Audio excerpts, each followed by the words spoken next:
Hello बच्चों, दिया गया प्रश्न इस प्रकार से है। ऐसे सबूत क्रॉसिंग ओवर गुणसूत्र के चार सूत्रीय अवस्था में पाया जाता है और ना कि दो सूत्रीय अवस्था में मिलते हैं। ये कह रहा है न्यूरोस्पोरा में एस्कोस्पोर की व्यवस्था 2:2:2:2। न्यूरोस्पोरा में एस्कोस्पोर की व्यवस्था 4:4 में मक्के के अर्धसूत्रीय विभाजन के अध्ययन में ड्रोसोफिला के लिंकेज गुण सूत्रों के मैप के अध्ययन में। प्रश्न की मुख्य अवधारणा है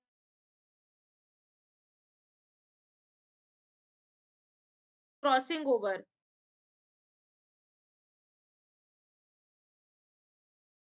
अगर हम बात करते हैं क्रॉसिंग ओवर तो इसमें क्या पाया जाता है? अर्धसूत्र गुणांक पाया जाता है।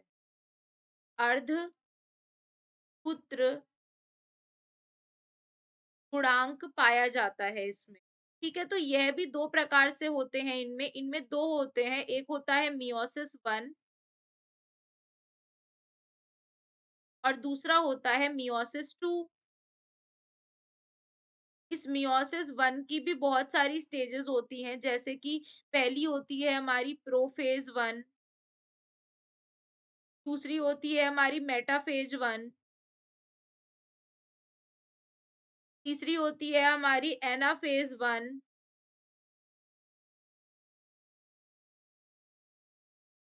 और चौथी होती है हमारी टीलोफेज 1। टीलोफेज 1। तो इस तरह से होता है और यह जो है हमारा क्रॉसिंग ओवर, इसमें पूछा है सामान्य रूप से ये किसमें पाया जाता है? यह सबसे ज्यादा इसको किस पे किया गया था? न्यूरोस्पोरा पे, जो कि क्या है, एक फंगस की क्लास एस्कोमाइसिटीज का मेंबर होता है, उसी का सदस्य होता है। इसमें क्या होता है, इसके अंदर चार प्रकार के एस्कोस्पोर्स उत्पन्न होते हैं। कैसे? चार प्रकार के एस्कोस्पोर उत्पन्न होते हैं, जिसमें से क्या होता है, जो दो होते हैं वो एक पैतृक प्रकार के होते हैं, जो दो होते हैं वो कैसे होते हैं, वह संयोगज, हम कह सकते हैं नए संयोगज संयोजन से बनते हैं। जो दो होते हैं वो दूसरे पैतृक प्रकार के होते हैं और जो बचे हुए दो होते हैं यह भी नए संयोजन से बनते। तो यहाँ पर क्या हो रहा है, तो इस तरह से हमारे 2:2:2:2 के उसमें यह करते हैं हम।